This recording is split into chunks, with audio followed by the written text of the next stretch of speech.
I should say, love is wise, hatred is foolish. In this world, which is getting more and more closely interconnected, we have to learn to tolerate each other.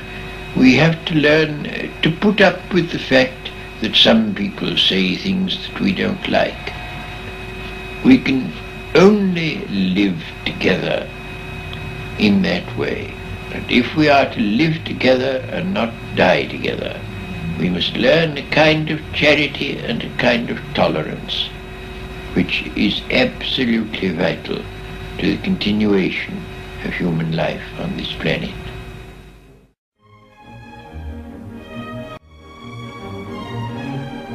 In 1959, John Freeman's guest on Face to Face was the outstanding mathematician and philosopher Bertrand Russell, then within 2 months of his 87th birthday.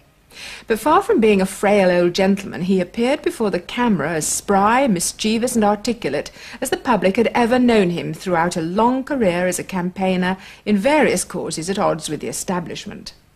But it was from the establishment he came, grandson of 2 lords, one of them Lord John Russell, the Liberal Prime Minister. He went to Cambridge in 1890, where he wrote the Principles of Mathematics, and later his great work, Principia Mathematica. His academic work as one of the greatest philosophers of his day continued at Cambridge until the First World War, when his vigorous campaigning as a pacifist got him expelled from Trinity. But he continued as a writer, his History of Western Philosophy, published in 1945, gaining him a more popular acceptance and lasting financial security. Russell, a late Victorian, was an early crusader for free love, in revolt against the humbug and hypocrisy of much of Edwardian life, a freedom exemplified unashamedly in his own private life. After teaching in America, he returned to Britain in triumph after World War II, was given the Order of Merit in 1949, and won the Nobel Prize for Literature in 1950. From the 50s onwards, his main concern was the threat of nuclear annihilation. He was the first president of the Campaign for Nuclear Disarmament at the time of the face-to-face interview. And 2 years later, still battling against authority, he was arrested at an anti-nuclear sit-in in Parliament Square and sentenced to 7 days in jail. He was 89 years old. His face-to-face interview reveals the qualities that sustained his reputation for decades: lucidity of mind, transparent honesty, and an endearing sense of fun.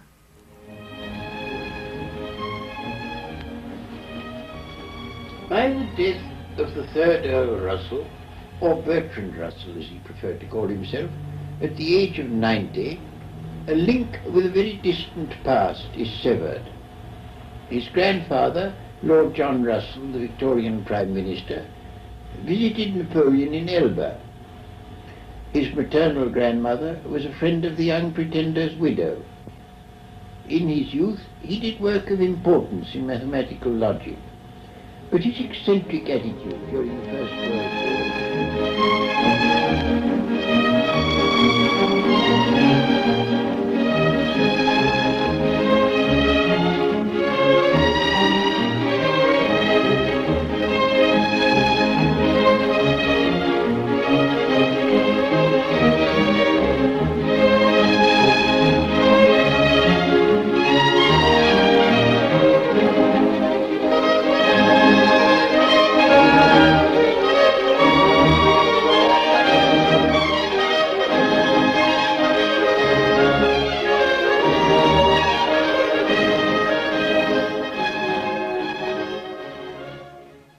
Second World War, he took no public part, having escaped to a neutral country just before its outbreak.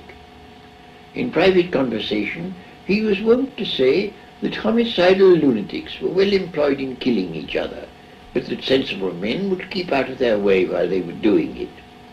He appeared in extreme old age, full of enjoyment, no doubt owing in large measure to his invariable health, for politically, during his last years, he was as isolated as Milton after the Restoration. He was the last survivor of a dead epoch. That I wrote in 1937, a year before the Second World War began, as a prophecy of what I thought the Times would say about me when I died. I observe that the date I attributed to my death is 1962, which is coming ominously near and begins to cause me some alarm. Well, before you feel too much alarm, let us examine this obituary which was written in jest and see how true it really is. To start with, let's go back to the distant past. What is your very earliest memory, Lord Russell? Well, I suppose my very earliest memory is tumbling out of a pony carriage when I was 2 years old. And my earliest at all vivid memories are of arriving at the house of my grandparents, Pembroke Lodge in Richmond Park, after the death of my father, who died when I was 3. How did you come to be in the care of your grandparents? Your mother had also died? Yes, she died when I was 2 and my father when I was 3. Do you have any memory of your parents? Very little. I remember nothing of my mother. I remember my father once giving me a leaflet printed in red letters, and the red letters pleased me. What was life like at Pembroke Lodge? Did your grandparents, for instance, entertain the great people of the day? Yes, not very much. My grandfather was already an invalid. He could only get about in a bath chair. He died when I was 6. My grandmother survived for a long time, till after I was married. But she lived in semi-retirement. We saw a lot of distinguished people, especially literary people. Your grandfather had been a politician in his day, as your father. My grandfather, yes, my grandfather was twice Prime Minister. My father was in Parliament for a very brief period. Did you meet the great and famous who used to come to visit, or were you shut away in the nursery? Oh, I used to meet them, yes. Who especially impressed you at that age? Well, I think Mr. Gladstone especially impressed me. Well, what's your memory of him? Oh, I have a great many memories of Mr. Gladstone. He had an eye that could quell anybody. It was, people who didn't know him can't quite understand his political importance. It depended on his hawk's eye. My most painful recollection of him is when I was 17 and very, very shy, and he came to stay with my people, and I was the only male in the family. And after the ladies had retired after dinner, I was left tete-a-tete with Mr. Gladstone. And he didn't do anything to alleviate my shyness. He made only one remark. He said, "This is very good port they've given me, but why have they given it me in a claret glass?" And I didn't know the answer. Turning to your occupations as a child, what were the first books that impressed you? For instance, were you interested in history, in fairy stories, in adventure, or what? Oh, I was always very much interested in history, very much. Fairy stories when I was younger, yes. And I regret to say that I liked Hans Andersen much better than Grimm. I don't now, but I did then, very much better. I read Hans Andersen's fairy tales over and over again when I was young. Were you always a skeptic from small childhood, or did you believe in the conventions? Oh, I wasn't a skeptic when I was very young, no. I was very deeply religious and lost my conventional beliefs slowly and painfully, very slowly. I remember that now. This is another very early memory that I have, that when I was 4 years old, they'd just been telling me the story of Little Red Riding Hood, and I dreamt that I'd been eaten by a wolf, and to my great surprise, I was in the wolf's stomach and not in heaven. This was the beginning, perhaps, of skepticism. Yes. Tell me, did you say your prayers when you were a child? Oh, yes. When did you cease doing that? Oh, I suppose when I was about 12 or 13. Were you made to say them before that? Well, yes, I was made to at first, but I went on after I'd stopped being made to. Yes. Will you tell me what experience it was that gave you your first intuition about skepticism when you were a child? Well, I suppose you might say the time when I tried to catch an angel. They told me when I was an infant that angels watched round my bed while I slept. And I'd seen pictures of angels, and I thought I should very much like to see one. But I supposed that the moment I opened my eyes, they fled away. So I thought, well, next time I wake up, I won't open my eyes, and they won't know. And I did so, and I made a grab thinking I should catch an angel, but I didn't. Do you think now, looking back, that there's any really unfortunate legacy that you've carried out of your childhood? I do.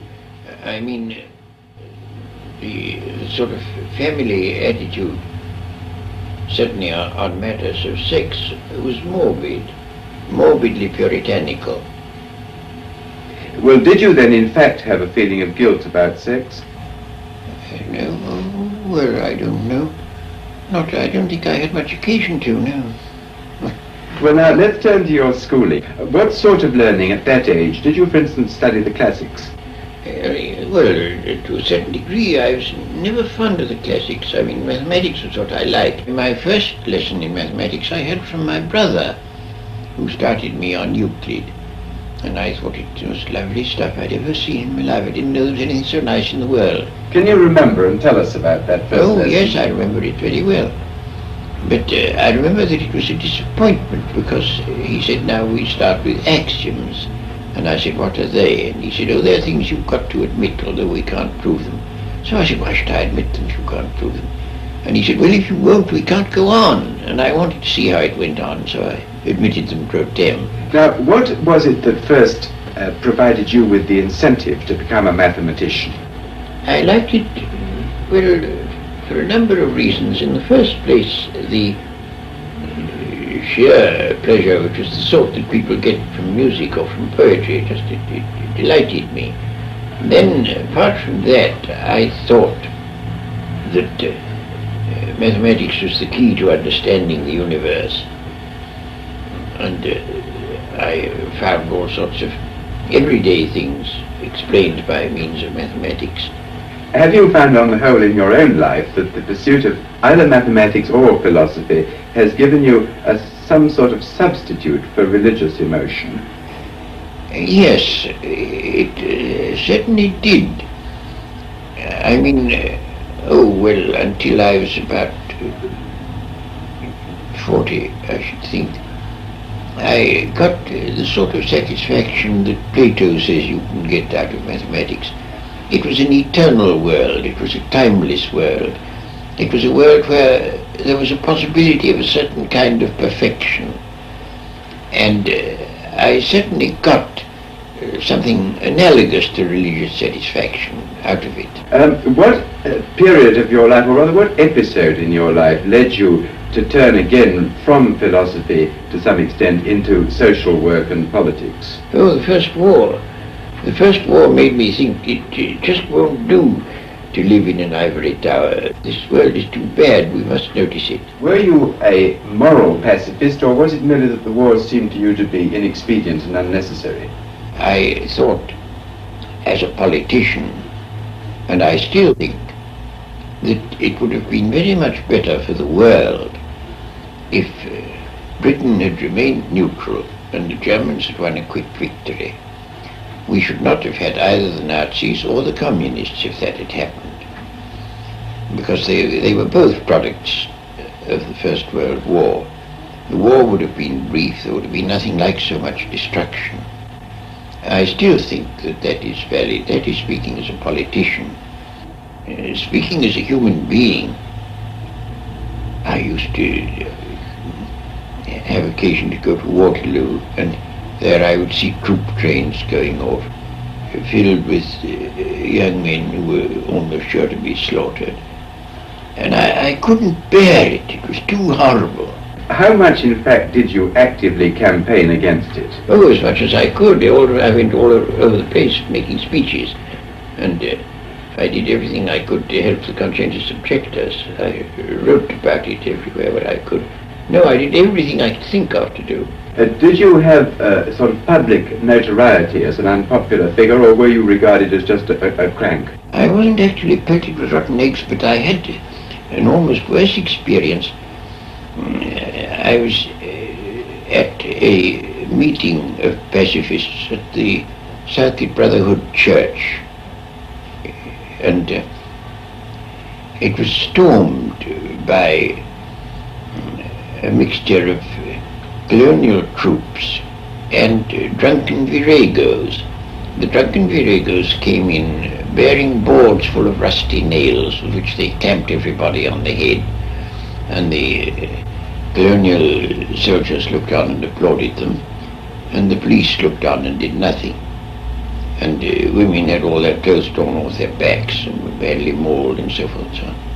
And the viragos of the rusty nails were just about to attack me, and I didn't quite know what one did about this, when somebody went up to the police and said, "Look, you really ought to stop these women. You know, he's a distinguished writer." "Oh," said the police. "Yes, so he's a well-known philosopher." "Oh," said the police. "And he's a brother of an earl." And then the police rushed and saved me. Was this the time that you went to prison, or was that No, later? it was earlier. Well, what exactly did you go to prison for? For writing an article which I was convicted on the ground that this article was intended and likely to cause bad relations between England and the United States, because I pointed out how United States troops were used as strikebreakers, and it was thought I oughtn't to have done that. Did you plead guilty to the charge? Oh no, I didn't. I said it's nonsense. If you really think that the United States is going to alter its policy because of an obscure article in a little sheet that nobody reads. Were you tried by a jury or by a magistrate? By a magistrate. In London? In London. And he said this was the most despicable crime. And what did he sentence you to? He sentenced me to 6 months. And originally it was 6 months as an ordinary criminal. And then on appeal it was altered to 6 months in the first division. Which meant more lenient treatment? Oh, very much. It's a profound difference. Now, I have heard it said that at that stage your family were able to pull strings, which gave you treatment quite different even from that of normal first division prisoners. Is that true? I should think it's very likely. My brother knew everybody concerned, and when the Home Secretary wasn't being very obliging, my brother went and see him. He was my fag at Winchester, happy to it. So he did. Now, at the time of your own trial and imprisonment, do you think, looking back, that Trinity College behaved either wisely or justly in depriving you of your fellowship? No, certainly not, especially as they did it while the case was sub judice. All the younger fellows had gone to the war, and the government of the college was left to the old boys, and the old boys felt we must do our bit. We can't fight, we're too old. And their bit was to get rid of me. Now, something very similar to that, of course, happened in the Second World War, when your appointment at the College of the City of New York was terminated. What actually did happen in the Second World War? Oh, in the Second World War I was completely patriotic. I supported the war, and I was entirely orthodox in my views about that. Nevertheless, you were thrown out of another college at the same age. But that was for quite different reasons. That was on the ground of my views about marriage and morals. That was a Roman Catholic business. There was a woman who was intending to send her daughter to the College of the City of New York, where her daughter was not going to study mathematical logic, which was the subject I was going to teach. But nevertheless, this woman professed to be afraid that I should rape her daughter or corrupt her in some way by my mere presence in other classrooms in the same university. And on that ground, she brought an action that I should be deprived of my position. And she accused me of being lewd, lecherous, lascivious, obscene, and aphrodisiac. And all these charges were upheld by the judge in the court, and the judge said that he would therefore annul this appointment. And did she bring any evidence to justify these charges? Yes, oh yes. It was proved that I had said that an infant under 6 months old if seen touching his parts, should not be slapped. That was the chief evidence. But what happened to you when you lost your job in New York? Were you, for instance, did you have another job to go to in America? Well, I didn't know I should have. I was completely ostracized. No newspaper would print a word I wrote. No magazine would print a word. No hall would allow me to lecture in it. So that I was cut off from all my means of livelihood. And I couldn't get any money out of England at that time because of currency regulations. And so I was expecting to starve. I had 3 children whom I was educating, 2 of them at the university, 1 younger. And I expected we should all suffer very badly, and we should have done but for a certain man called Dr. Barnes, who came to my rescue and gave me a job. As a result of that alarming experience, have you felt any permanent resentment against the Americans? Oh, no, none whatever. I think, after all, my father, when he stood for Parliament in a rural constituency in 1868, suffered in exactly the same way, for exactly the same causes. And I allowed myself to reflect that urban New York in 1940 was exactly at the same point in the road towards enlightenment as rural England in 1868. But having made that remark, I felt no further resentment. Do you ever now, in old age, encounter these explosions of anger? Oh, which you yes. used to meet? I had a letter from an Anglican bishop not long ago, in which he said that all my opinions on everything were inspired by sexual lust, and that the opinions I'd expressed on this subject were among the causes of the Second World War. Do you think that on the whole the fanatics in the world are more useful or more dangerous than the skeptics? Fanaticism is the danger of the world, and always has been, and has done untold harm. No, I think fanaticism is the gravest danger there is. I might almost say that I was fanatical against fanaticism. But then are you not fanatical also against some other things? You see, now, your current campaign, for instance, in favour of nuclear disarmament, would you encourage your supporters to undertake some of the extreme demonstrations that they undertake, and isn't that fanaticism? I don't think that's fanaticism, no. I mean, some of them may be fanatical, but I do give them support, but not from fanatical reasons. I support them because everything sane and sensible and quiet that we do is absolutely ignored by the press. And the only way we can get into the press is to do something that looks fanatical. Do you think it possible that the anti-nuclear campaign may already be a bit out of date in the light of the preparations for bacteriological and biological warfare which we now know are going on? It certainly would be if it was only a campaign against nuclear weapons, but it is in fact a campaign against war.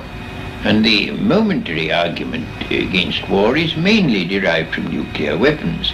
But if they were out of the way, there would be other arguments that would be just as potent. And the fact is that scientific man cannot survive if he is going to continue to make war. I mean, the worst possibility is that human life may be extinguished, and it is a very real possibility, very real. And that is the worst. But assuming that doesn't happen, I can't bear the thought of many hundreds of millions of people dying in agony only and solely because the rulers of the world are stupid and wicked, and I can't bear it. Do you look back to the 19th century on the whole with nostalgia and regret? Well, it all depends upon what you're thinking about. The world was much more beautiful to look at than it is now. Every time I go back to a place that I knew long ago, I think, oh, how sad it is. This place used to be beautiful and now it's hideous. And one thing after another, one piece of beauty after another is destroyed. And that I do profoundly regret. But when it comes to ideas, well, there's immensely less humbug than there was. and that I rejoice in. Of the sort of conventional self-indulgences or vices like drink and tobacco and so on, which is your favourite one? Oh, tobacco. I smoke a pipe all day long except when I'm eating or sleeping. Hasn't that shortened your life? Well, they used to say it would when I first took to it, but I took to it some 70 years ago, so it doesn't seem to have had a very great effect so far. In fact, you know, on one occasion it saved my life. I was in an airplane, and a man was getting a seat for me, and I said, get me a seat in the smoking part, so if I can't smoke I shall die. And sure enough, there was an accident, a bad accident, and all the people in the non-smoking part of the plane were drowned. And the people in the smoking part jumped into the Norwegian fjord where we'd landed and were saved, so that I owe my life to smoking. Did you have to swim to save your life? Oh yes, we all had to. And did you think great thoughts about death and survival when you were actually swimming? No, I was rung up by a journalist in Copenhagen, and he said, what did you think while you were swimming in the fjord? So I said, I thought the water was cold. And he said, did you not think about mysticism and logic? And I said, no, and rang off. Did all this happen a great many years ago? Not a great many, I think it was about 1949, as far as I can remember. When you were in your late 70s? Yes. Have you, in your 87th year, any unfulfilled ambitions? Oh, well, of course, there are all sorts of things I should like to have written and haven't written yet. I mean, almost every day I think of some new subject I should like to have written a book about, but there isn't time to write them all. Have you written an autobiography? I have, yes. Is it up to date? Well, no, not quite. Are you going to allow it to be published in your lifetime? No, not till I'm dead. Why? Well, in the first place, because it won't be complete until then. And in the second place, because there are all sorts of things that ought not to be said too soon, and it may even have to wait some time after I'm dead, I don't know. One last question. Suppose, Lord Russell, this film were to be looked at by our descendants, like a Dead Sea Scroll in 1,000 years' time. What would you think it's worth telling that generation about the life you've lived and the lessons you've learnt from it? I should like to say two things. One intellectual and one moral. The intellectual thing I should want to say to them is this. When you are studying any matter or considering any philosophy, ask yourself only what are the facts and what is the truth that the facts bear out. Never let yourself be diverted either by what you would wish to believe or by what you think would have beneficent social effects if it were believed. But look only and solely at what are the facts. That is the intellectual thing that I should wish to say. The moral thing I should wish to say to them is very simple. I should say, love is wise, hatred is foolish. In this world, which is getting more and more closely interconnected, we have to learn to tolerate each other. We have to learn to put up with the fact that some people say things that we don't like. We can only live together in that way. And if we are to live together and not die together, we must learn a kind of charity and a kind of tolerance, which is absolutely vital to the continuation of human life on this planet.